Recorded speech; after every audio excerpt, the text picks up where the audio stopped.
¿La vela prendida? Sí. ¿Sí? ¿La vela prendida? Déjalo para allá. Ahí. ¿Dónde está Irene?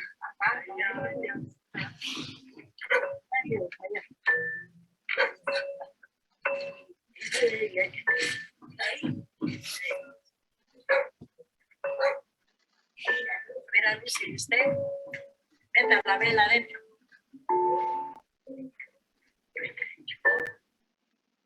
Cállate. ¿Tienes hambre?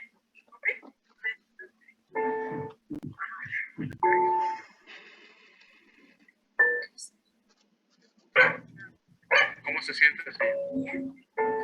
¿Necesita medicina o algo? ¿Ya comió? Comida. ¿Comida? Sí, comida. Comí comida.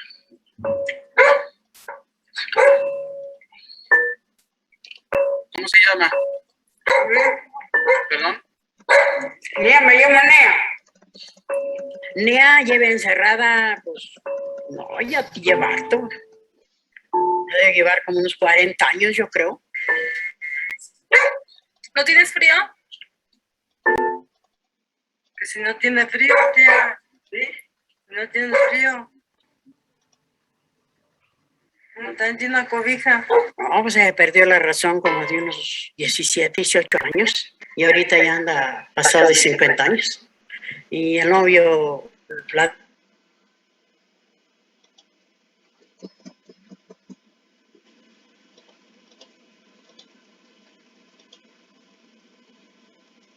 cuando mi papá se murió, antes de morir, se dijo, mira, yo ya le hablé mucho a Dios que me la lleve por delante, pero no, Diosito no me escuchó. Dice, ahí se las voy a dejar, yo ya voy a morir, pero no me la echen fuera. Aquí déjenme, el que tenga buena voluntad de traerme un taco, que se lo traiga. Allá, tío. Sí, está mi papá. Mire. Este es mi papá y ella es ella. Ahora está muy dejadita ella porque sabe sola se ha curado. ¿Por qué llora? El retrato que Por la le reacción de papá. Ven a la bolsa de naranja. Tiene una bolsa de naranja, tiene una bolsa de naranja.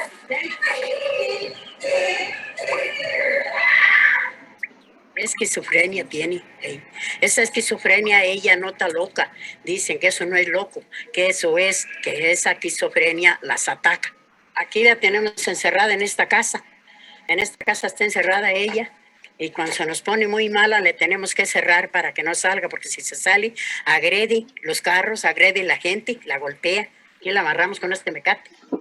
Acá para que no se salga. Y aquí le tenían el otro día un candado. Pero no, pues la señora perdía las llaves. Se nos quedaba encerrada. ¿No ha intentado jalar la puerta y abrir? Sí, a veces tiró en tirón con ella, ábrame, pero ya la consolamos, le digo, no, mija, no te salgas, ahorita venimos, de rato te vamos a abrir. Se desnuda, se quita la ropa, ahí está la virtuna encueradita, y digo, pues ni modo, pues ¿qué hacemos? Pues ya le abrimos y de vuelta la volvemos a vestir, y se los quita, los rompe, los echa para afuera hechos pedazos, pues a lo mejor está todo orinado. Sí, a veces se orina entre la ropa. Ya cuando están bien mojadas, se avienta aquí afuera. Mire, allá al fondo, mire, ya está su colchón, donde ella está, y si acaba un colchón, ella luego a veces los desbarata, y luego los desbarata, le metemos otro, y así la traemos, todo eso ahí. Y también aquí hace del baño. Ahí es el baño, aquí tiene una cuevita para acá, que allí tiene su taza para que haga. Vive en la oscuridad. Con una velita para darle de comer, pero nomás para darle, porque si le dejamos la vela, ella no vaya a prender el colchón. Mire, la comida diariamente se lo estamos pasando aquí, mire, aquí le ponemos su plato, aquí le ponemos su carro, pero todo de plástico, porque si le ponemos de material, no lo avienta y pues se puede agredir también a nosotros. Nea, ¿cómo estás? Lea, ¿cómo estás? Lea, ¿cómo estás? Lea, ¿cómo estás? Y yo, papá,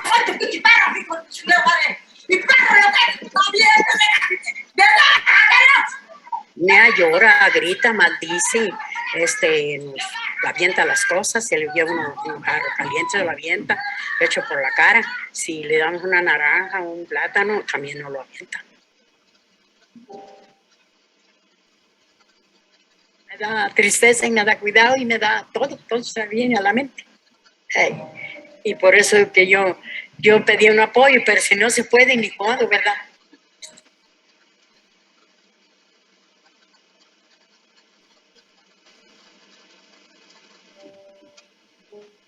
Ahí se están encerraditas ya esperando las horas de Dios. ¿Qué más?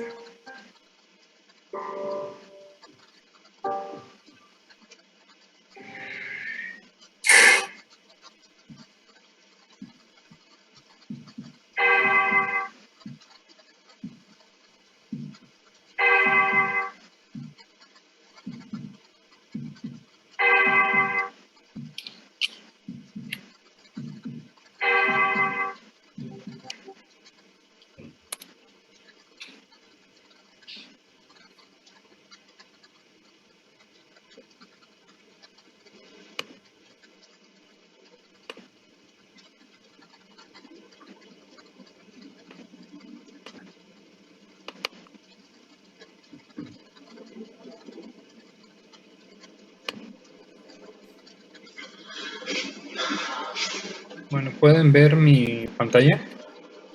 Sí, doctor. Ok, perfecto. Bueno, entonces, no sé si ustedes han tenido contacto con pacientes con padecimientos psicóticos crónicos, pero el caso que les acabo de poner es un caso bien peculiar, ¿no? Un caso bastante como clásico de una esquizofrenia con ciertas características que ya iremos viendo ahorita en cuanto a la clínica. Entonces, vamos a empezar con el tema.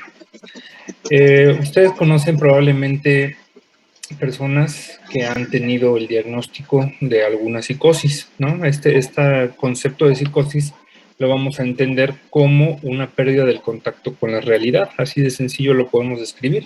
¿A qué nos referimos? Bueno, la persona deja de compartir la realidad habitual que las demás personas compartimos y empieza a crearse una realidad alterna, una realidad que ellos poseen. Esa pérdida de la realidad es lo que conocemos nosotros como un síndrome psicótico. Y al decir que es un síndrome, estamos hablando que son un conjunto de signos y síntomas que pueden tener varias etiologías. Es decir, no todos los pacientes con psicosis tienen precisamente esquizofrenia, ¿sí?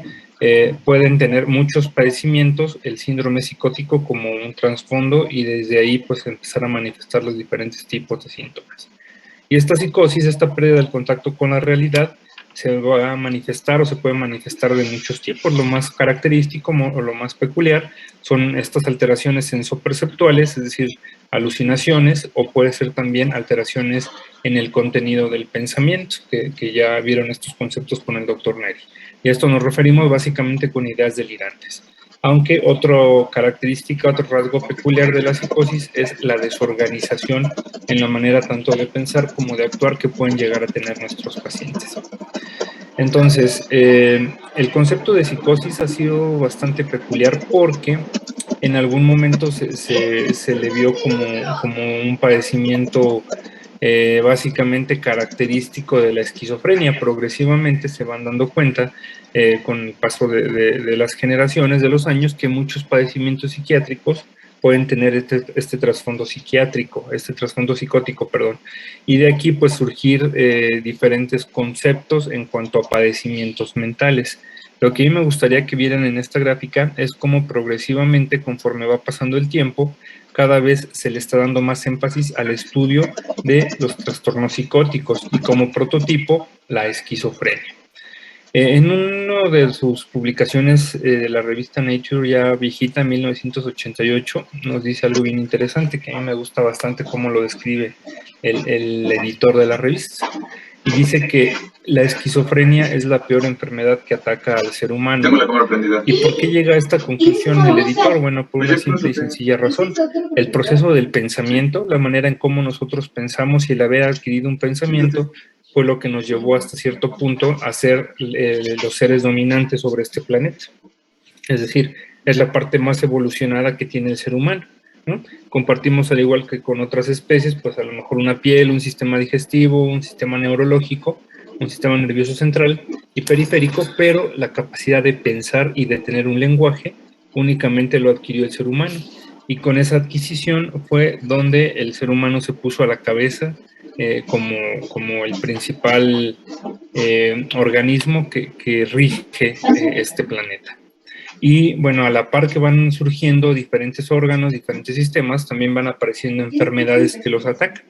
En el momento en que aparece el pensamiento, en el proceso del pensar, también van a aparecer enfermedades que lo atacan, y la más peculiar o la más devastadora de estos es la esquizofrenia, donde afecta el proceso directamente de cómo nosotros podemos ir produciendo ideas y la manera en cómo nos desenvolvemos por ese proceso de producción de ideas.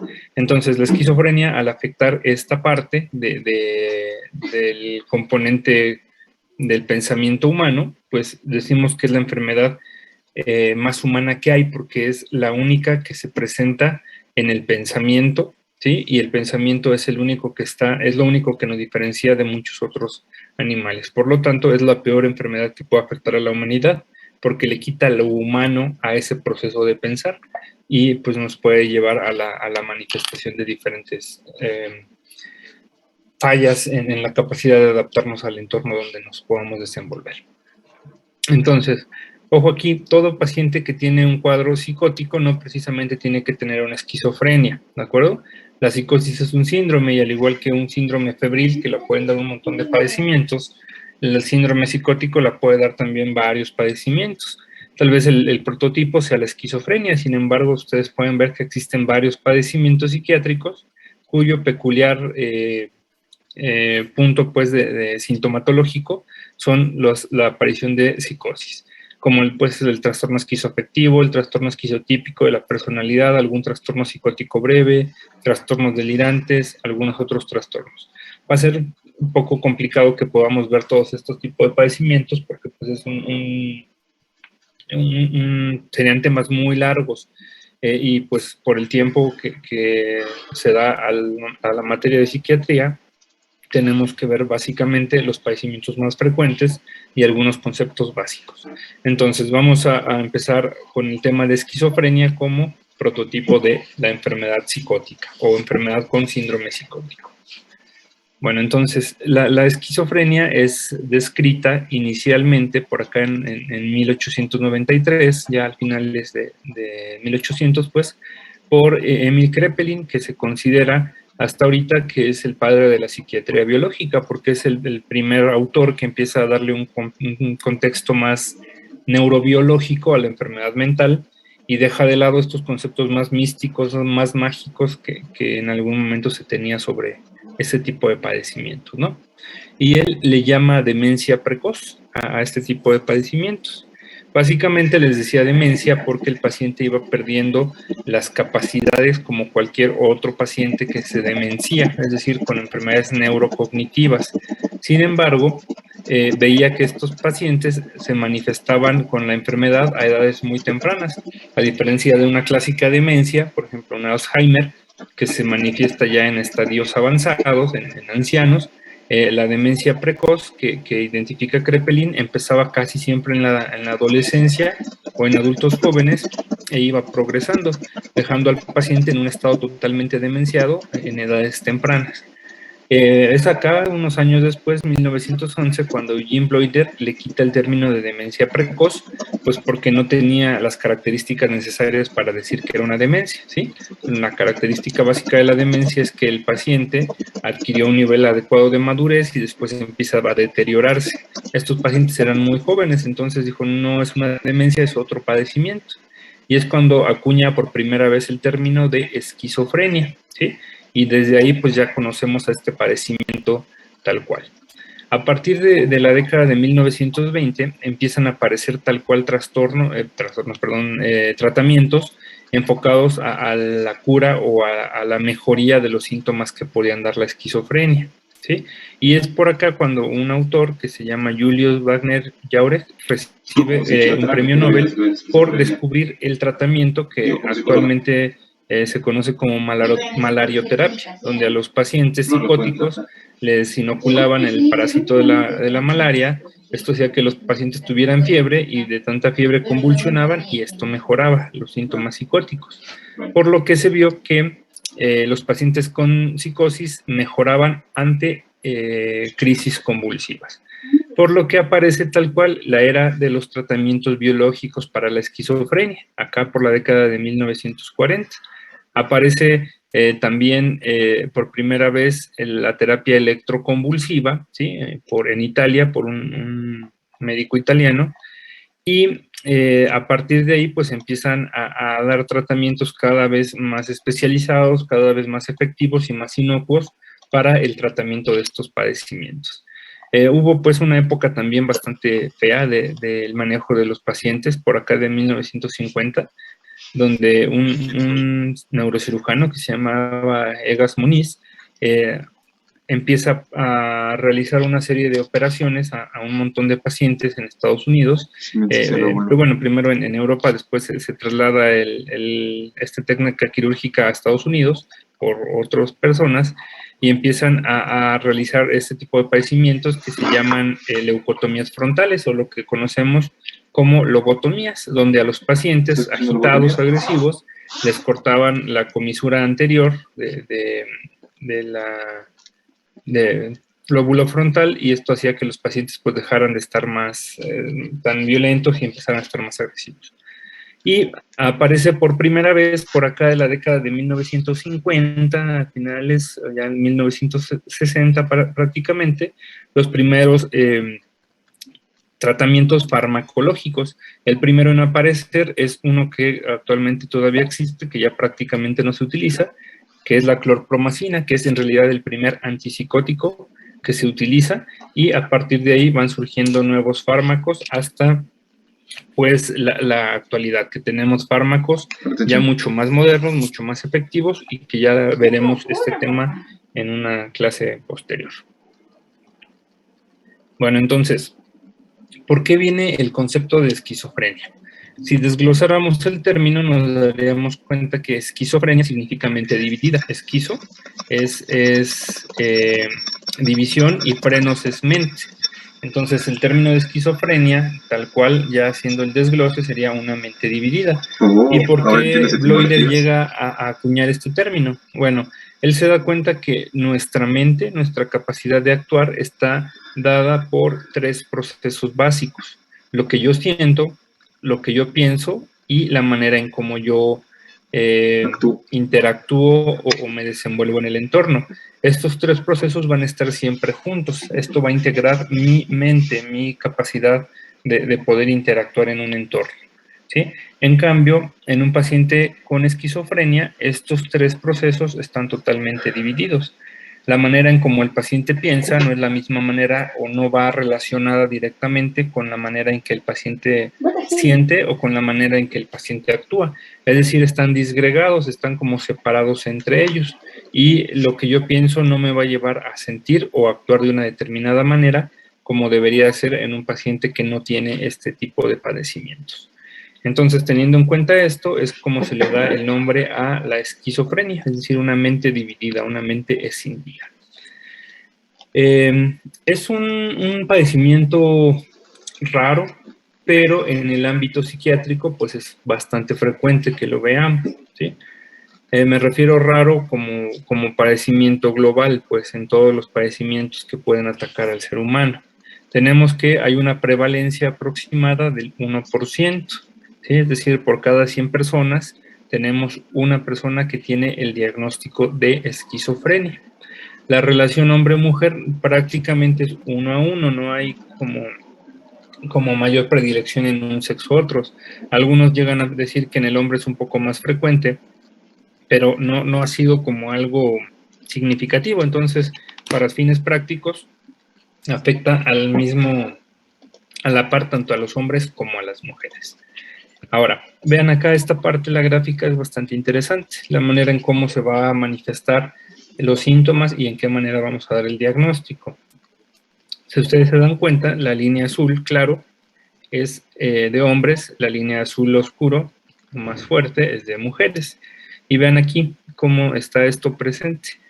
La edad de inicio en los dos, tanto en hombres como mujeres, es a partir de los 12 años en adelante. ¿Sí? Es cuando empiezan los pródromos a hacerse evidentes. Sin embargo, la época el diagnóstico como más frecuente, donde ya hay síntomas mucho más evidentes, ya no tanto los pródromos, es en el hombre por ahí de los 24 años, más o menos, 20, 24 años. En cambio, en la mujer es 5 años más tarde, entre los 25 y los 30 años. Esa es como la edad promedio clásica en la que aparece. Sí, es decir, es una enfermedad que afecta clásicamente a personas jóvenes. Entre los 15, 20 años es cuando más frecuentemente vamos a ver que debutan con estos síntomas.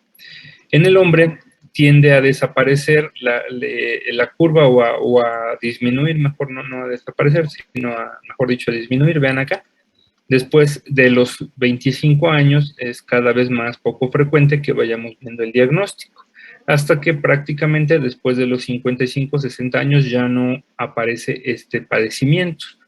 En cambio, en la mujer tiene una peculiaridad, bueno, dos peculiaridades como podemos ver aquí en la gráfica. La primera es que debuta un poquito más tarde en la mujer que en el hombre, como 5 años más tarde, ¿sí? Tiene su pico mayor por ahí de los 25, 30 años, pero tiene otro rebrote, otro reaparición de frecuencia en la manifestación, que es entre los 45 y 50 años, es decir, relacionado con la menopausia, por lo cual pues se cree que los estrógenos tienen un factor protector para la esquizofrenia, pero que cuando ya este factor protector disminuye, pues es otra vez una probabilidad de que aparezca.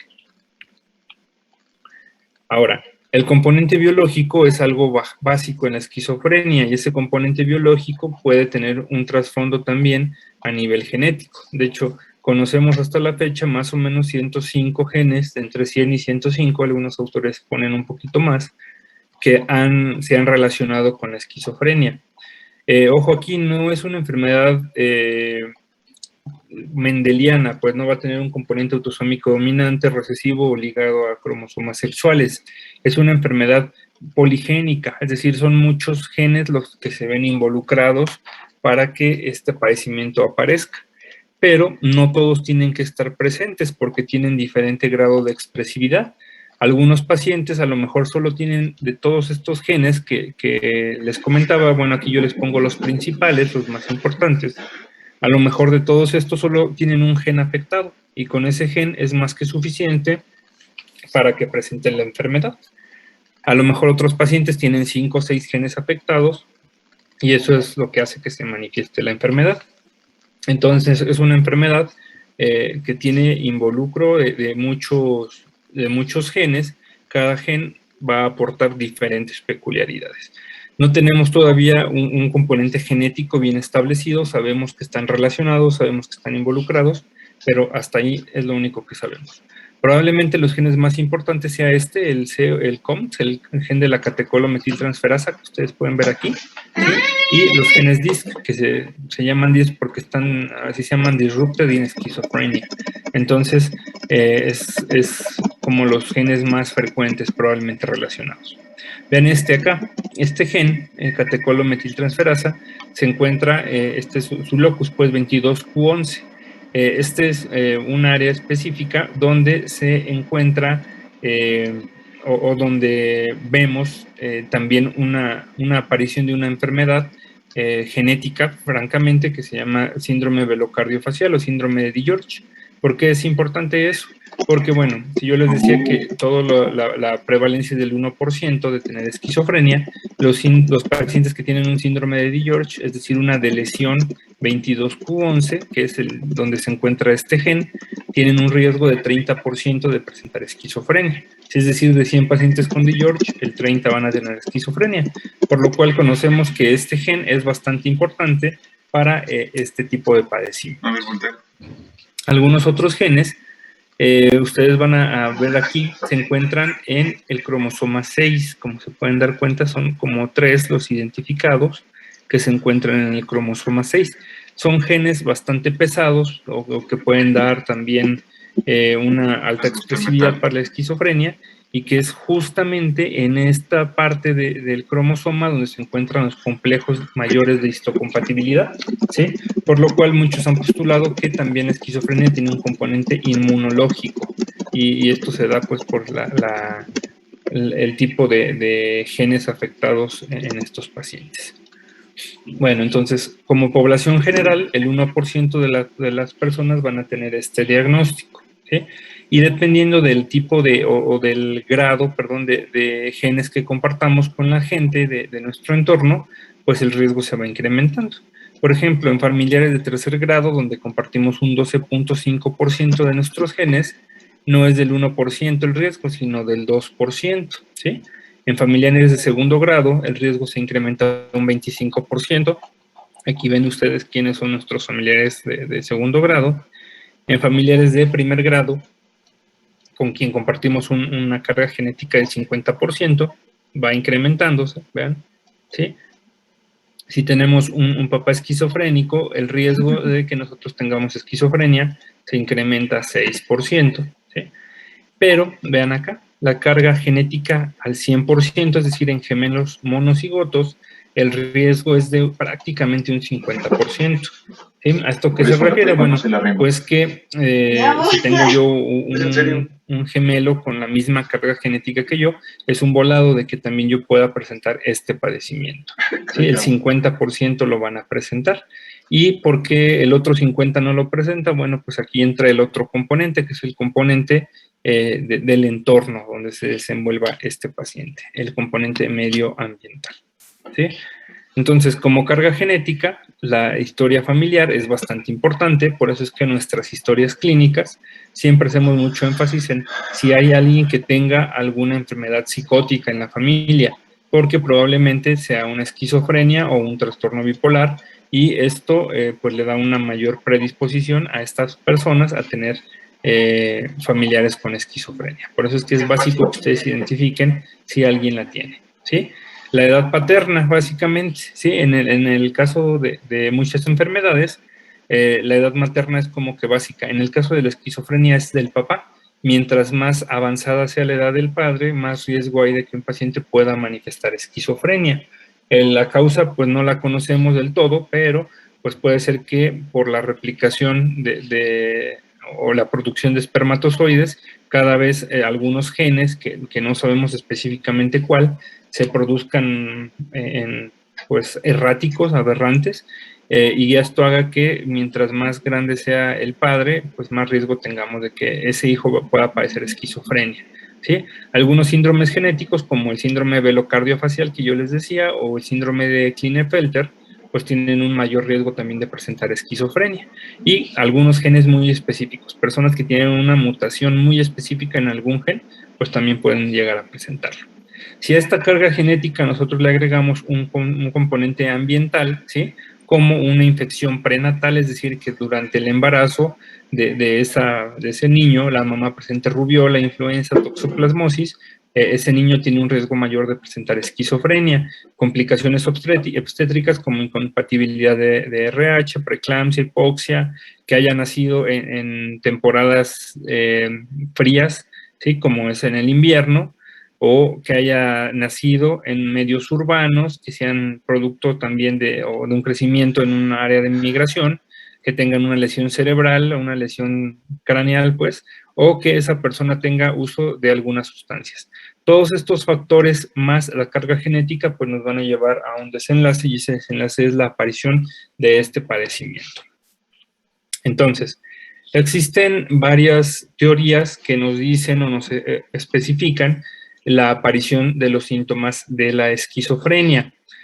Estas teorías, las más importantes, serían estas que tienen aquí: la teoría de la dopamina, la teoría del neurodesarrollo y la teoría del modelo del desbalance de excitación e inhibición.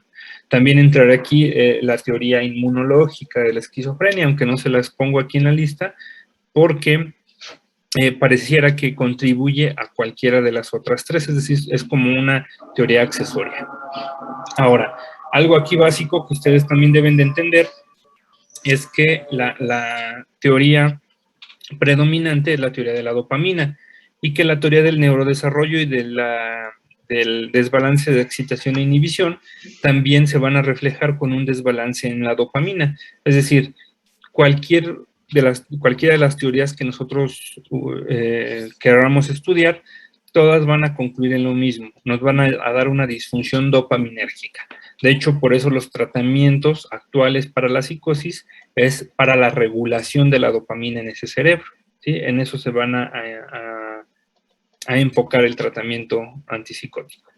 Pero bueno, todo esto nos va a llevar a darnos cuenta que un cerebro de un paciente con esquizofrenia va a verse afectado directamente, ¿sí? Ustedes pueden ver aquí dos imágenes de una resonancia, en un corte coronal, y se pueden dar cuenta que del lado derecho, acá, tenemos un incremento en el tamaño de los ventrículos laterales y del tercer ventrículo. Esta es la imagen clásica de un paciente con esquizofrenia, si la comparamos con un paciente sano, ¿sí? ¿Qué es lo que pasa? Bueno, sabemos que el paciente con esquizofrenia, probablemente por un estado de toxicidad a nivel cerebral por desbalances a nivel de los neurotransmisores, empiezan a perder volumen y empiezan a tener pues un cerebro un poco más pequeño con un incremento en los ventrículos laterales de manera compensatoria. Vean ese mismo paciente en un grupo control, es decir, sanos, versus un paciente que tiene esquizofrenia, como ciertas áreas cerebrales, en este caso el lóbulo frontal, empieza a perder funcionalidad, ¿sí? Esta parte donde debería de estar marcado con rojo no está, significa que no está funcionando de manera adecuada, ¿de acuerdo? Entonces ya lo que conocemos es que estos pacientes van a tener una función anormal de ciertas estructuras cerebrales. Ahora, como les comentaba yo, el tratamiento va a ir enfocado a la regulación de la dopamina. Todos los tratamientos de la esquizofrenia van enfocados a la regulación de dopamina. Por lo tanto, es esperado pues que la teoría dopaminérgica sea la predominante, sea la más importante. Y ahí es donde nos vamos a enfocar, ¿sí? Entender la dopamina en el cerebro, y de esta manera vamos a entender cómo es que funcionan los síntomas de la esquizofrenia, cómo es que se manifiestan y cómo es que el tratamiento farmacológico puede regular estos síntomas. Vean ustedes acá, tenemos 4 vías coloreadas en este cerebro. Son las 4 vías dopaminérgicas que existen en el cerebro. Son esas 4. La número 1 va acá desde el mesencéfalo hacia el estriado, los núcleos de la base. Se va a llamar la vía, ¿dónde está? Aquí estamos. Es la vía mesoestriatal, perdón, o mesolímbica, ¿sí? Mesoestriatal, perdón. Tenemos acá en la parte azul, en el número 3, una que va igual desde el mesencéfalo, aquí pareciera que está ya a nivel del puente, pero es en el mesencéfalo, que va hasta la corteza prefrontal y es la vía mesocortical, ¿sí? Tenemos la última vía, la vía 2, que está aquí, de las 3 vías la más grande, la última más grande, que va igual desde el mesencéfalo hacia sistema límbico, lóbulo temporal, y hacia también parte de la corteza, especialmente hacia el cíngulo, y esta se llama la vía mesolímbica, ¿sí? Y tenemos la última vía, que pueden ver ustedes acá, en el número 4, que es una vía bien pequeñita, que va desde el hipotálamo hacia la hipófisis, y lo único que hace es controlar la producción de ciertas hormonas, especialmente de prolactina, ¿sí? Y esta vía se llama vía túbero-infundibular. Entonces, tenemos 4 vías dopaminérgicas, las cuales nos van en condiciones normales, a dar ciertas peculiaridades. Bueno, en condiciones normales, la vía mesocortical, que sería esta en azul, se va a encargar de producir un adecuado pensamiento, adecuadas funciones ejecutivas, es decir, de que yo planifique mis acciones, ejecute mis acciones, ¿sí?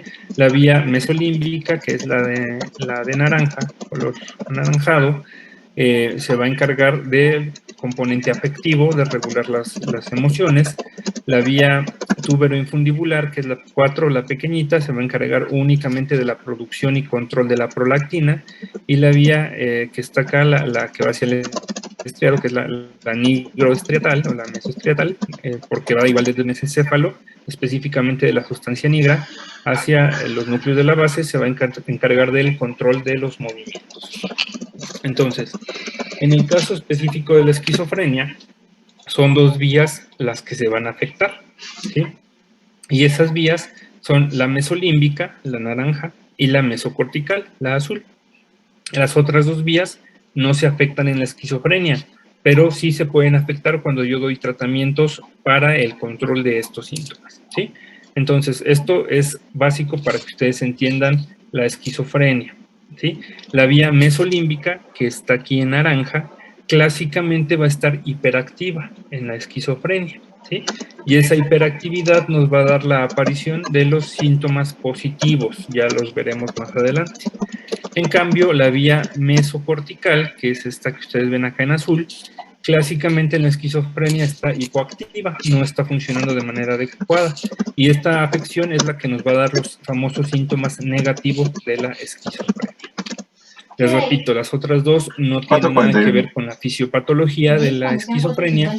Sin embargo, cuando yo doy tratamientos, sí puedo llegarlas a afectar y dar efectos secundarios por esos fármacos, ¿sí?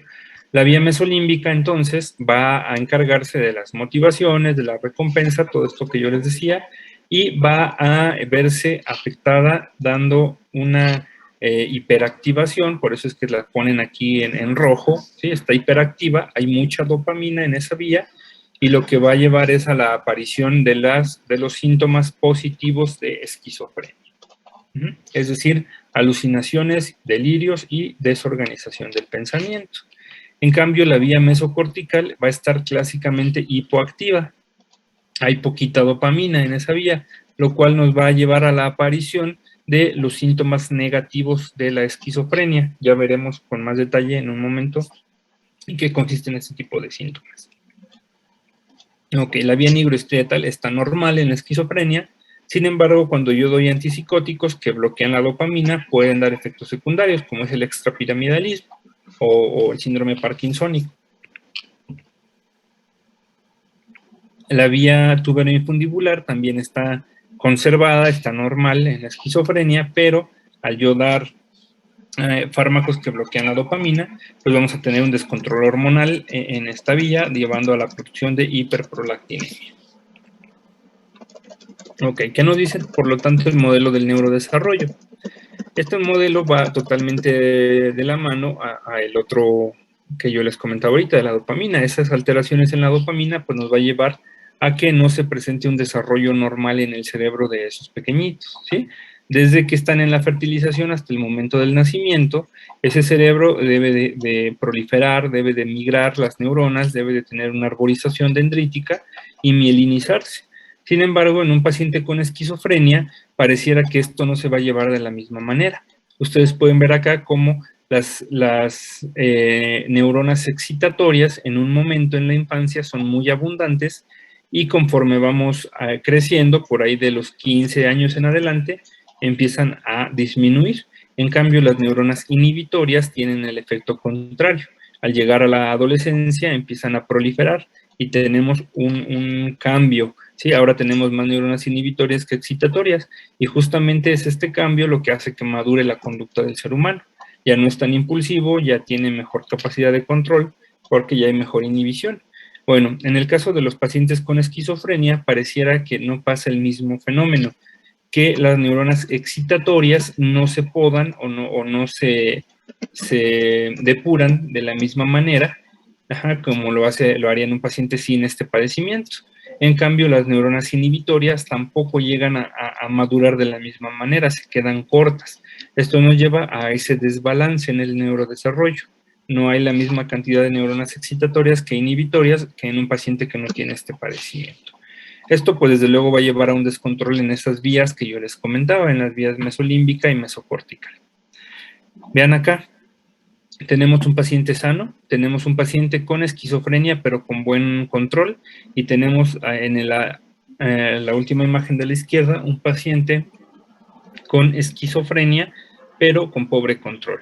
Vean ustedes cómo el paciente con esquizofrenia tiene ya una pérdida de volumen del cerebro. Esto lo podemos identificar con el tamaño de los ventrículos. Ajá. Vean la diferencia, es muy poquita, pero ya lo empieza a ver. En cambio, un paciente con esquizofrenia que no tiene un control, la pérdida es mucho mayor. Y esto se va a reflejar, pues, si midiéramos el volumen cerebral de esta manera. Vean un paciente sano cómo pierde un volumen cerebral mínimo conforme envejece. En cambio, el paciente con esquizofrenia tiene una pérdida muy marcada del volumen cerebral, no nada más al envejecimiento, sino desde la edad muy joven, ¿sí? Por ahí se calcula que la pérdida de volumen es hasta 200 centímetros cúbicos más grande en el paciente con esquizofrenia que el paciente que no tiene esquizofrenia. Igual en los estudios de funcionamiento cerebral, en los estudios de mapeo cerebral, podemos ver cómo los pacientes con esquizofrenia, algunas estructuras funcionan de manera hiperactiva, en cambio otras dejan de funcionar, es decir, está ese modelo del desbalance en la excitación y la inhibición. Existen otras teorías, como la teoría del glutamato, que también nos dice que hay una disfunción. En este caso, el glutamato también está hipoactivo y esto nos va a llevar a la aparición de síntomas de la esquizofrenia. Pero les repito, al haber una afección glutamatérgica, se va a disregular también la dopamina, es decir, el glutamato controla la dopamina. Por lo tanto, el tratamiento o los tratamientos actuales van todos enfocados al resultado final de este desbalance en los neurotransmisores, que es regular la función dopaminérgica. Entonces, para fines prácticos, bueno, sabemos que este descontrol en las neuronas corticales nos va a dar la aparición de estos famosos síntomas clásicos de la esquizofrenia. No me quiero meter tampoco tanto a esta parte neurobiológica para no confundirlos tanto, solo quiero que se queden con las ideas que yo les comentaba hace rato. Hay una hiperactivación de dopamina en la vía mesolímbica y una hipofunción de dopamina en la vía mesocortical. Eso sería como que lo clásico de la esquizofrenia. Bueno, y al final podemos concluir que varios factores van a verse relacionados con la aparición de esta disfunción en esas vías, desde la concepción, desde el momento de la concepción, si es un embarazo donde la paciente está malnutrida, si tiene algún componente genético, si tiene alguna infección, ¿sí? Todo esto va a llevar a que el cerebro de ese bebé no se desarrolle de manera adecuada. Una vez que nace ese niño, si crece en un medio ambiente que es hostil, donde está sometido a estrés, donde hay déficit de nutrientes como vitamina D, donde hay abusos hacia ese niño, negligencia, donde hay ya posteriormente en la adolescencia uso de ciertas drogas, especialmente el cannabis, pues nos puede llevar a la aparición ya tal cual de los síntomas de la esquizofrenia. ¿Sí? Entonces tenemos que es una interacción del medio ambiente más los genes, lo cual nos va a llevar a una disfunción en las vías neuronales de ese paciente, afectando desde luego al componente genético, al componente celular, a los neurocircuitos y tal cual al funcionamiento cerebral global, y eso pues nos va a llevar a la aparición de los síntomas. Ahora, ¿tiene que ver el estrés con la esquizofrenia? A lo mejor no va a ser la causa, pero sí, si tenemos una carga genética y ese paciente está sometido a un factor estresante constante, pues es más riesgo de que se presente la esquizofrenia. Al final el estrés es un estado donde ese cerebro está siendo como agredido constantemente por una exacerbación de radicales libres, una exacerbación de factores de inflamación, lo cual pues, puede llevar a que sea más vulnerable todavía de lo que ya es. Y esto lo podemos ver en estudios tan sencillos como este, donde se dieron cuenta que los pacientes que viven en un medio rural tienen el riesgo de un 1% de padecer esquizofrenia. En cambio, si esos pacientes migran a entornos urbanos grandes como la Ciudad de México, el riesgo de esquizofrenia se duplica, hasta el 2%. En algunos medios rurales no tan grandes, medios urbanos no tan grandes, se me ocurre Puebla, Cuernavaca, es mayor el riesgo, sí, pero no es tan grande como en lugares altamente ansiogénicos o desencadenantes de estrés. Por lo tanto, el estrés tiene mucho que ver con la esquizofrenia. Esto es muy en relación como a los problemas cardiovasculares, ¿no? Que mientras más en un entorno campirano esté el paciente, menos riesgo hay. Lo mismo pasaría con la esquizofrenia. Y por último, la hipótesis inmunológica, ¿qué es lo que nos dice? Bueno, que ese cerebro del niño, cuando se está formando, se ve estimulado por algunos factores que hacen que se presente un estado de inflamación, lo cual hace que ese cerebro quede como sensible para que posteriormente, ante situaciones, pueda desencadenarse una respuesta inmunológica a expensas de la microglia en ese cerebro y dar pues una disfunción más marcada con los síntomas clásicos de la esquizofrenia. Y uno de los grandes como desencadenantes de un estado inflamatorio en ese cerebro del niño en crecimiento, pues son las infecciones prenatales, ¿no? Influenza, toxoplasma, infecciones genitales, infecciones por herpes simple, son las que más se han relacionado. Y esto incrementa en el riesgo de que ese niño ya en la adolescencia manifieste la esquizofrenia. ¿Qué es lo que se cree? Bueno, pues que cuando está en el útero, una infección en esa mamá va a ocasionar incremento en interleucinas. Esas interleucinas migran al cerebro del bebé y hacen que ese cerebro no madure de manera adecuada, lo cual la deja vulnerable para que ya en edades de adolescencia o de adultez temprana, ante alguna otra situación estresante, como les decía, irse a vivir a un medio urbano, algún consumo de sustancias, alguna lesión cerebral extra, pues pueda llegar a presentar este tipo de síntomas. ¿Sí? Y son varios los factores que nos pueden llevar, entonces, desde el riesgo de vivir en una ciudad hasta las complicaciones obstétricas, el riesgo de sustancias, de consumo de sustancias, o la migración, pues nos pueden llevar a que esto se presente. Entonces, eso es como fines así generales, a rasgos generales, la biología de la esquizofrenia, una disfunción dopaminérgica con hipofunción en ciertas vías, hiperfunción en otras vías, un componente genético más un componente medioambiental que los van a desencadenar. Ahora, ¿cómo vamos a identificar al paciente con esquizofrenia? Bueno, esto que ustedes ven aquí son las fases clásicas de la esquizofrenia de Klaus-Conrad. Son síntomas que tal cual no vienen descritos en el DSM, que ustedes saben que es el libro como de diagnóstico de enfermedades mentales. Esto es la manera como de la clínica semiológica en cuanto nosotros vamos encontrando estos padecimientos. Ya veremos que en los criterios actuales siguen estando vigentes, nada más que ya con otro nombre, ¿sí? Pero esto es importante porque es necesario que ustedes vayan identificando cómo se va a manifestar este padecimiento a lo largo de su evolución. Entonces, todo paciente que debuta con esquizofrenia, clásicamente lo va a hacer en edades tempranas. Si es hombre, por ahí de los 20 años, entre los 15 y los 20 años. Si es mujer, por ahí entre los 20 y los 25 años. Es decir, es una enfermedad de jóvenes. Siempre que vean a un joven con estos síntomas, su primer diagnóstico probable debe ser la esquizofrenia. Si es una persona arriba de los 40 años que debuta con estos síntomas, piensen en cualquier otra cosa menos en la esquizofrenia. Y la primer gran fase de este padecimiento es lo que nosotros conocemos como trema. Bueno, ¿qué es el trema? El trema, para manera sencilla, son pródromos. Es lo que actualmente conocemos como pródromos. ¿Y por qué lo describen como trema? Bueno, ustedes probablemente hayan sentido ansiedad cuando van a dar alguna exposición o cuando se presentan ante algún auditorio. Esa sensación, ese miedecito ante un auditorio, se llama así, trema. Es un término que se usa en las artes escénicas. Cuando el actor va a salir, más bien dicho, antes de salir a escena, ese miedecito, ese nerviecito que le da, se conoce como trema.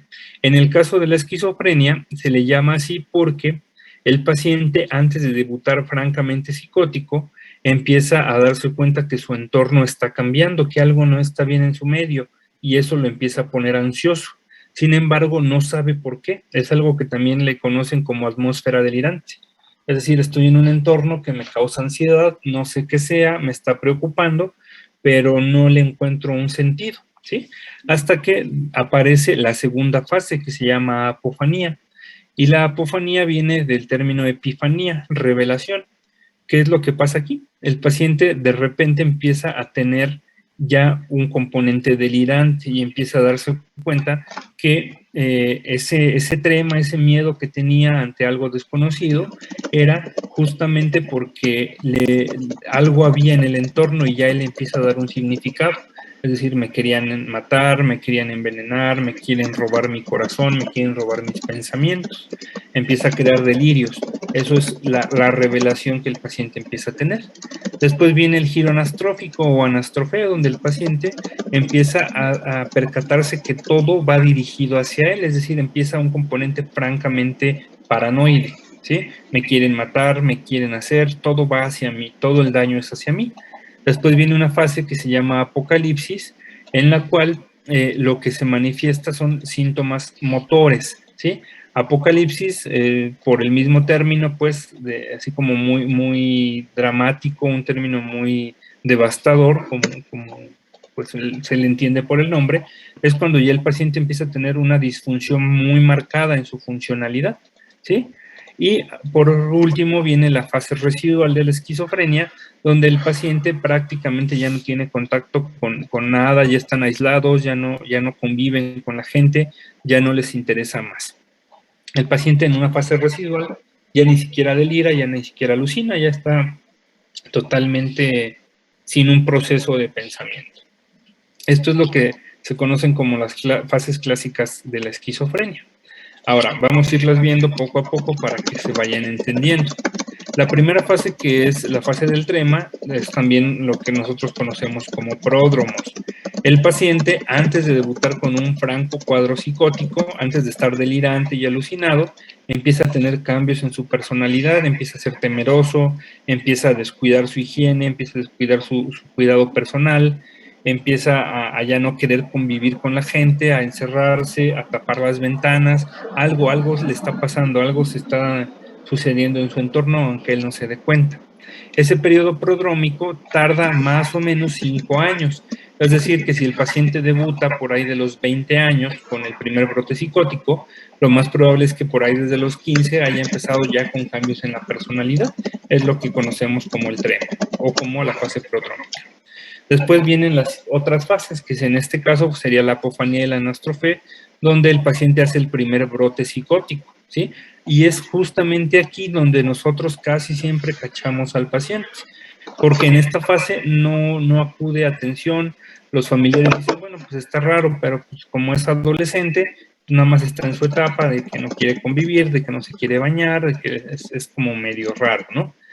Pero ya cuando en realidad lo llevan al médico, al psiquiatra, es cuando ya el paciente hace el primer brote, donde ya está delirando, donde ya todo el mundo lo quiere dañar, donde ya le están robando, cuando son delirios muy inverosímiles, ¿no? Donde ya el paciente dice, es que ya no tengo corazón, ya me lo robaron, es que yo soy el rey del mundo, vaya, ya delirios bastante evidentes. O cuando el paciente empieza a tener alteraciones sensoperceptuales, es decir, a alucinar, ¿sí? A estar oyendo voces, a estar viendo cosas, que no es nada frecuente. Lo más común es que el paciente oiga cosas. Eso es lo que nosotros conocemos como síntomas positivos, el franco cuadro psicótico o la apofanía y la anastrofia, ¿sí? Síntomas psicóticos es cuando agarramos al paciente. Esto es la fase más prolongada. Sí, aquí la ponen como en un cuadro pequeño, es 1 a 2 años de síntomas psicóticos francos, ¿sí? Sin un tratamiento.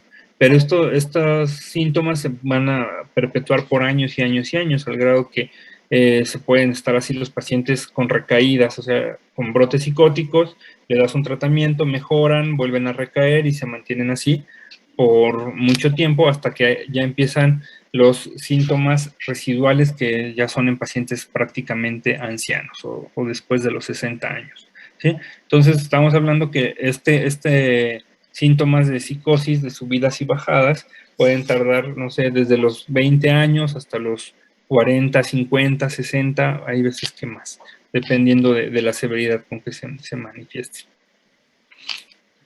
Y véanlo acá, entonces, ¿cómo son? Ya una vez que empiezan los pacientes con los síntomas prodrómicos, hacen el primer brote, ¿sí? El primer brote psicótico, el primer episodio psicótico, con un tratamiento van a mejorar y se pueden mantener así pero pueden que tengan otro y otro y otro. ¿Cuánto tiempo va a pasar? Pues es variable. Algunos pacientes pueden tener un solo brote en su vida y nunca más volver a tener uno. Otros pacientes pueden tener 5 brotes, 6 brotes. Otros pacientes pueden tener 40 brotes, es decir, es muy variable, ¿sí? Pero bueno, casi siempre vemos que tienen uno por año como en promedio. Ajá. Conforme van haciéndose viejos, esos brotes son cada vez más espaciados, como se pueden ver aquí, hasta que en la fase residual ya no hay brotes psicóticos, ya son puros síntomas negativos. Y bueno, en cuanto a la clasificación, existen subtipos de esquizofrenia, no todas son iguales, ¿sí? El DSM-5 ya nada más llama a estos padecimientos esquizofrenias, ya no les pone otro nombre. Sin embargo, sí son necesarios que ustedes los conozcan porque pues, son como parte del tratamiento y del pronóstico. Entonces, son estos 5 subtipos que están ahí. La más frecuente probablemente, no probablemente, más bien dicho, la más frecuente y afortunadamente la más frecuente también es la esquizofrenia paranoide, donde lo que la va a caracterizar es la presencia de síntomas positivos, es decir, delirios, alucinaciones y desorganización en la conducta. Esto es lo más característico de estos pacientes, ¿sí? Vamos a irnos después de la esquizofrenia paranoide a la esquizofrenia desorganizada. En la esquizofrenia paranoide es este paciente que delira, que alucina, que anda siempre con ideas erráticas, ¿no? En cambio, el paciente desorganizado no hay tanto producción delirante. El paciente lo que tiene son pensamientos sin un sentido, una conducta totalmente desinhibida, falta de higiene, falta de cuidado personal, ¿sí? Son pacientes que se comportan como sin una funcionalidad, pues, ¿sí? Un clásico ejemplo de una esquizofrenia desorganizada que todavía no está tan disfuncional, si ustedes llegaron a ver el caso de Lady Coral Blanco, una chica que le hacen una entrevista y habla sin un sentido, esa chica tiene una esquizofrenia desorganizada. Ella no delira, ella no alucina, ella lo que le falla es la estructura del pensamiento. Esa es una esquizofrenia desorganizada. Después tenemos una esquizofrenia catatónica, donde lo que lo va a caracterizar es un síndrome que se caracteriza por alteraciones motoras, es decir, un síndrome catatónico. Negativismo, el paciente se quedan en una sola posición, no se mueven, están haciendo muecas exageradas, hacen fenómenos de colalia, ¿sí? Donde repiten lo que el paciente dice, ecopraxia, donde repiten los movimientos que las demás personas dicen, ¿sí? Podemos tener un componente indiferenciado, donde el paciente tiene de todo al mismo tiempo, está tanto desorganizado como paranoide, como catatónico, y el componente residual, que es la esquizofrenia, que se empieza a manifestar después de muchos años de estar con algún otro tipo o alguna otra variante de esquizofrenia. Si ustedes se ponen a ver el caso de la paciente que les puse al inicio, tiene un componente probablemente indiferenciado. ¿Por qué? Si se dieron cuenta, decían que era muy agresiva, que no quería salir, de repente se pone a hablar sola, empieza a decir que ella no es su perro y empieza a insultar. Probablemente eso sea una respuesta a las alucinaciones que ella está teniendo, que responde de esa manera. Entonces, yo lo que creo es que ella está alucinando, está delirando, ¿sí? Y tiene un comportamiento violento por ese mismo delirios y alucinaciones, por lo tanto está paranoide, pero si se dieron cuenta también está muy desorganizada, de repente su discurso no tenía un sentido, como que no se le entendía, ¿sí? A esto no se refiere la desorganización, fue poco lo que se pudo observar, pero sí estaba un poco desorganizada. También de repente empezó a repetir lo que le preguntaron, Nea, ¿cómo estás? Nea, ¿cómo estás? Nea, eso es la ecolalia, ¿sí? Esa es repetición de palabras. Entonces, por lo tanto, tenía algunos rasguillos catatónicos, ¿sí? Y dando esas características, que no está totalmente paranoide, totalmente desorganizada, pues yo diría que es una indiferenciada. Una esquizofrenia paranoide los van a ver bien estructurados, hablan bastante bien, lo único que tienen es este componente delirante y alucinatorio, bastante marcado. En la desorganización, les repito, el clásico ejemplo es el de Lady Coral Blanco, ¿sí? Entonces, ¿Cómo es la historia natural de la esquizofrenia? Bueno, tenemos una fase premórbida que habitualmente empieza en la pubertad, a inicios de la adolescencia. Después viene la fase ya psicótica, donde hacen brotes uno tras otro. El objetivo va a ser que no hagan brotes o que tengamos los menos posibles, porque con cada brote psicótico tenemos una falta cada vez mayor de recuperación, es decir, con cada vez que el paciente tenga una actividad psicótica, menos se va a recuperar y más se va a deteriorar. Es algo muy parecido a lo que pasa en los pacientes con una artritis, por ejemplo, ¿no? Con cada actividad de artritis o con un paciente con lupus, con cada actividad lúpica, hay más daño a órganos y cada vez las consecuencias van a ser mayores. Lo mismo pasaría con estos pacientes. Con cada brote, los síntomas van haciéndose más marcados y más difícil de controlar, ¿sí? Hasta que pues ya llegan a la fase residual, que sería muchos años después. Y en cada recaída, les repito, la respuesta es menor, el paciente se recupera cada vez más hasta que pueda llegar un momento donde ya no le podamos retirar la psicosis y ya esté totalmente delirando y alucinando y no se le quiten esos síntomas. Hasta que hacen pues ya los síntomas residuales, que ya no hay mucho que hacer más que el cuidado del paciente. Entonces, ¿cómo vamos a hacer el diagnóstico? Pues básicamente son los síntomas que vienen descritos en el DSM, ¿sí? Y que son una como condensación de las 4A de Bloiler, que ustedes pueden encontrar en los libros clásicos de psiquiatría. Esas 4A se refieren a que el paciente tiene trastornos de la asociación, es decir, trastornos en el pensamiento, trastornos del afecto, que no responden de manera afectiva adecuada, mayor predilección por la fantasía que es la realidad, es lo que conocemos como autismo, ¿sí? Por eso sería la otra A, y divorcio de la realidad o asindesis, sería la cuarta A de Bloiler, ¿sí? Los síntomas accesorios, alucinaciones, delirios y catatonía. Se llaman accesorios porque no todos los pacientes los van a tener, no son tan relevantes como estos. Cuando el paciente tiene alteraciones a estas esferas, no importa si tiene o no los delirios o las alucinaciones, son lo de menos, lo importante es la forma en que el pensamiento se va afectando. Entonces, los síntomas clásicos que ustedes pueden describir en estos pacientes son síntomas positivos y síntomas negativos. Síntomas positivos son síntomas, que el paciente antes no tenía, que van apareciendo, ¿sí? Y son caracterizados por alucinaciones, es decir, el paciente oye, porque es lo más frecuente, la alucinación auditiva, el paciente oye cosas que no existen, voces que no existen, ¿sí? Delirio sería la siguiente, y el delirio pues es una idea errónea que no es reductible a la realidad, y la otra sería desorganización en la conducta, ¿sí? En cambio, los síntomas negativos son síntomas que son manifestaciones mejor que se van dando cuando el paciente pierde ciertas características, ciertas funciones psicológicas normales, ¿sí? Entonces el paciente ya no habla tanto, ya no interactúa tanto con el entorno, cada vez va teniendo menor capacidad para resolver problemas, menor capacidad para comunicarse. Esos son los síntomas negativos, ¿sí? Entonces ustedes ven acá cómo los síntomas positivos de la esquizofrenia, que son estos verdes, son muy fluctuantes. Llega un momento donde se presentan, son los más evidentes, son los que dan prácticamente la pauta que lleven al paciente al médico, pero después van desapareciendo con el tiempo. Los síntomas negativos, al contrario, van incrementándose y cada vez se hacen más evidentes, más presentes hasta que así se mantienen. Y el deterioro cognitivo, el déficit cognitivo, pues va muy de la mano de los síntomas negativos.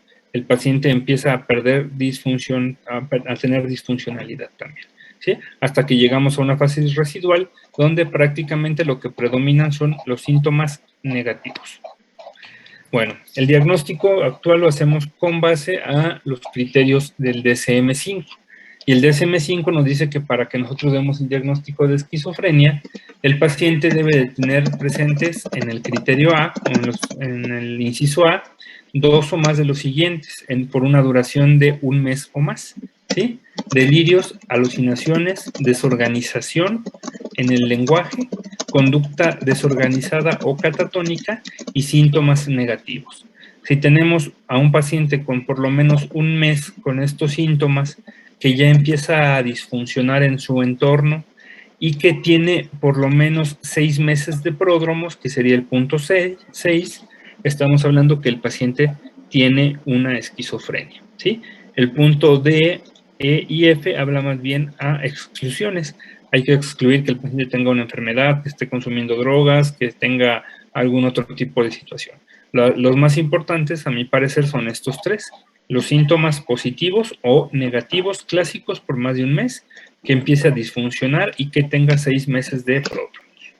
Cuando tenemos eso, pues podemos hablar que el paciente tiene una alta probabilidad de que sí tenga esquizofrenia. Okay. Bueno, hay que hacer diagnóstico diferencial. Básicamente, estos son los más frecuentes. Con trastorno bipolar, ya lo verán con el doctor Neri porque se puede como parecer mucho. Con trastorno esquizoafectivo, que es una combinación entre esquizofrenia y trastorno bipolar. Es como un híbrido de esos dos. Con algunos pacientes con autismo o con déficit de atención e hiperactividad. ¿Perdón, alguien decía algo? Ok.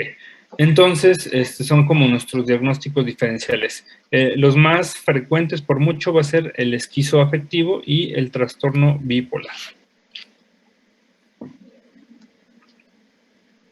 Bueno, ahora, en cuanto al tratamiento, ¿cómo voy a manejar a estos pacientes?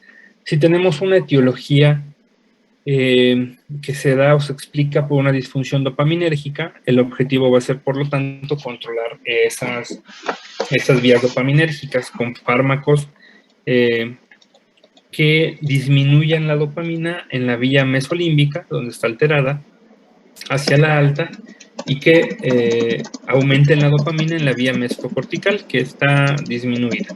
Si yo tengo esa combinación de factores, tendría un excelente tratamiento para la esquizofrenia. Y eso ya lo iremos viendo cuando veamos el tema de antipsicóticos. Pero bueno, es importante entonces que ustedes se acuerden que estos tratamientos biológicos son relativamente nuevos. Pues me refiero relativamente nuevos porque antes eran tratamientos totalmente diferentes. En la historia, pues ya existía desde que surge el ser humano, el pensamiento humano, aparece la esquizofrenia. Y en su momento el tratamiento pues eran con cosas bien erráticas, ¿no? La silla giratoria, no sé, trepanaciones, agua fría, cosas así. Y es hasta por acá en la década de 1940 cuando surge la terapia electroconvulsiva, ¿sí? Que tiene sus orígenes en la malarioterapia, donde hacíamos convulsionar al paciente con fiebre, después ya se le hace convulsionar con corriente eléctrica, ¿sí? Para que el cerebro vuelva a tener una regulación en el funcionamiento de neurotransmisores. Luego aparecen los antipsicóticos y desde aquí, desde la década de 1950, en adelante es cuando pues ya los antipsicóticos cada vez se van haciendo más funcionales, se van perfeccionando hasta lo que tenemos en la actualidad. Ya aquí no me voy a detener mucho porque ya veremos antipsicóticos con más calma en la siguiente clase. Pero bueno, el objetivo es regular la actividad dopaminérgica en ese cerebro. ¿Cuál va a ser el objetivo entonces del tratamiento? Pues quitar los síntomas positivos, es decir, los delirios, las alucinaciones y el comportamiento desorganizado, y mejorar los síntomas negativos, el aplanamiento afectivo, esta incapacidad que tiene el paciente para expresar, la alogia, que es la incapacidad para producir pensamientos, la abulia, que es la incapacidad para tener motivación para hacer cosas, la anedonia, que ya saben qué es, la incapacidad para sentir placer, y el retraimiento social. Ese va a ser como que el tratamiento clásico o lo que yo voy a buscar con estos pacientes. Ojo aquí, los síntomas positivos, delirios, alucinaciones, son los más fáciles de quitar, ¿sí? Los más complicados y los que más hacen disfuncionar a un paciente son los síntomas negativos. Entonces es lo más pesado del tratamiento de la esquizofrenia, controlar los síntomas negativos, ¿sí? Y decimos que cuando iniciamos un tratamiento y vemos que el paciente tiene una mejoría del 20% de los síntomas, hablamos de mejoría mínima. Cuando es entre el 40 y el 50, hablamos de que el paciente tiene mucha mejoría. Esto es bastante importante, ¿sí? Una remisión es cuando el paciente tiene síntomas positivos y negativos leves que persisten por menos de 6 meses. Una recuperación es cuando ya tenemos una remisión, ¿sí? Más que el paciente ya tiene un adecuado autocuidado, ¿sí? Y pues ya se está incorporando prácticamente a sus actividades. Y decimos que un paciente tiene una esquizofrenia resistente cuando falta respuesta a por lo menos 2 tratamientos farmacológicos. Y ahí ya entran otro tipo de estrategias. Bueno, existen actualmente muchos antipsicóticos. Vamos a hablar de generalidades de ellos porque no me puedo meter tan profundo con ustedes. Pero vean, el primero, o los primeros fueron acá en la década de 1950, la clorpromazina, después sigue la perpenacina y de ahí para allá pues siguen surgiendo muchos. ¿Sí? Aquí les ponen al último como el aripiprazol, pero esta es una publicación ya vieja. En realidad el último medicamento que se lanzó o que está disponible se llama lumateperona y apenas se lanzó el año pasado. Entonces son medicamentos mucho más nuevos. ¿Sí? Aquí tienen algunas dosis, algunos ejemplos. No les voy a pedir que se los aprendan todos, no es el objetivo, más bien es que comprendan cómo funcionan y eso los iremos viendo la próxima clase.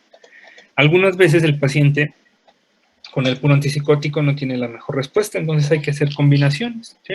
Algunos otros fármacos como antiepilépticos, topiramato, oxcarbazepina, lamotrigina, valproato, etcétera, que son, pues, en ciertos pacientes muy peculiares, cuando no logramos tener una respuesta adecuada.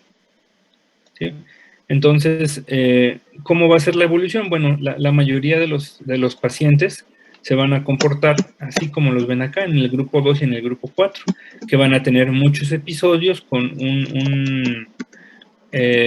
con una recuperación mínima, perdón, una afección mínima o que no se va a afectar, y podemos tener pacientes del grupo 4 con incremento pues en los cada vez más en la afección, pero que van recuperando la normalidad. Son como los más frecuentes, ¿sí? Hay algunos pacientes, no son lo frecuente, que tengan un solo episodio y nunca más vuelvan a tener uno, pero que cumplieron todas las características para esquizofrenia, o pacientes que van teniendo exacerbaciones, pero que pueden también mejorar de manera progresiva. Serían los más poquitos. Los más frecuentes son esos pacientes que tienen o mucha recuperación tras múltiples episodios, o muy poquita recuperación tras múltiples episodios. Entonces, es muy variable cómo se comportan. Sí, es algo que sí me gustaría que tuvieran en cuenta, que el tratamiento de estos pacientes va a ser a largo plazo, va a ser por tiempos bastante prolongados. Algunos toda la vida van a tener que tomar un antipsicótico, la gran mayoría de ellos, son muy poquitos a los que le podríamos quitar, tal vez nada más serían los del grupo 1, pero la gran mayoría de ellos van a tener que tomar un antipsicótico toda su vida. Entonces esa parte pues es como básica para que ustedes las entiendan. Sí, se nos pueden complicar. El paciente con esquizofrenia puede tener alteraciones en diferentes niveles, tanto cardiovasculares, pueden infectarse más por infecciones de tipo VIH, pues, síndrome metabólico, porque pues descuidan su cuidado, o bien porque algunos medicamentos antipsicóticos pueden hacer que el paciente le dé síndrome metabólico, pueden entrar a hacer obesidad, diabetes como parte del síndrome metabólico. Entonces sí es algo peculiar, la mortalidad en pacientes con esquizofrenia es bastante alta. Y bueno, como comentario final, quiero que vean aquí ustedes el dibujo de un paciente con esquizofrenia, cómo es la desorganización. Acuérdense ustedes que el pensamiento lo vamos a expresar con o el lenguaje, es decir, lo que yo hablo es lo que yo pienso, o bien con lo que yo escribo, que es lenguaje escrito, o lo que dibujo, ¿sí? Es decir, todo pensamiento se va a externalizar con un lenguaje. Vean este paciente que está, que tiene esquizofrenia. El primer dibujo de un gato que él hizo es un gato pues que todos lo vemos como normal, ¿no? El paciente empieza a manifestar las primeras fases de la esquizofrenia, donde empieza a estar paranoide y empieza a plasmarlo así en sus dibujos. Vean este gato, cómo se ve como suspicaz, como desconfiado. Conforme va avanzando la enfermedad, sin recibir un tratamiento de manera adecuada, va presentando cada vez más desorganización. Vean el gato cómo va cambiando, hasta que ya en estadios muy avanzados, para él esto es un gato, ¿sí? Este es el concepto de un gato en su pensamiento. Así como ese gato está todo su proceso de pensamiento, no tiene una forma, no tiene un sentido. Eso es la esquizofrenia, de esa es la manera en cómo se va a desorganizar. Esto lo pueden trasladar ustedes a un lenguaje. Imagínense el lenguaje de esta persona.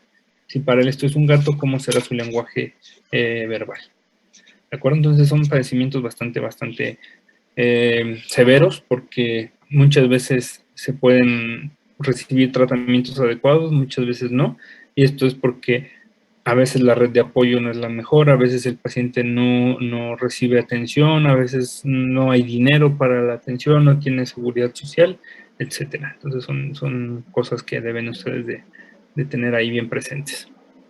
No sé si tengan alguna duda sobre el tema de esquizofrenia. Creo que no. ¿No?